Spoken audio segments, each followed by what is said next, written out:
বাংলাদেশ আওয়ামী লীগের সাধারণ সম্পাদক ওবায়দুল কাদেরের গ্রামের বাড়িতে হামলা ভাঙচুর ও অগ্নিসংযোগ করেছে বিক্ষুব্ধ ছাত্র জনতা।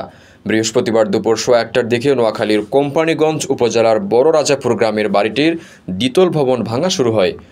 রেমিটেন্স যোদ্ধাদের ঢাকায় বিশেষ ছাড়ে রেডি ফ্ল্যাট দিচ্ছে শতভাগ বিশ্বস্ত ও নির্ভরযোগ্য প্রতিষ্ঠান প্রবাসীর সিটি। স্থানীয়রা জানায়, দুপুর 1:15টার দিকে উপজেলার বসুরহাট বাজার থেকে মিছিলটি বের করেন ছাত্র জনতা। মিছিলটি বসুরহাট বাস স্ট্যান্ড হয়ে কাদেরের বাড়িতে গিয়ে শেষ হয়। পরে সেখানে থাকা ওবায়দুল কাদেরের ছোট ভাই বসুরহাট পৌরসভার সাবেক মেয়র আব্দুল কাদের মির্জার দোতলা ভবন হাতুড়ি শাবল দিয়ে ভাঙা হয়। পরে তার ছোট ভাই শাহাদাত মির্জার ভবনও ভাঙচুর করা হয়।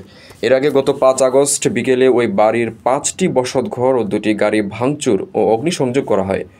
এই বিক্ষুব্ধ জনতাকে বিভিন্ন আসবাবপত্র নিয়ে যেতে দেখা যায়। স্থানীয় বাসিন্দারা জানান, 5 আগস্টের পর কিছুদিন কাদের মির্জা ভবনটি পুনরায় সংস্কার করেন। দ্বিতীয় দফায় কাদের বাড়িতে এই অগ্নিসংযোগ ও ভাঙচুর করা হয়। তবে হামলা ভাঙচুরের সময় তাদের পরিবারের কেউ ছিল না।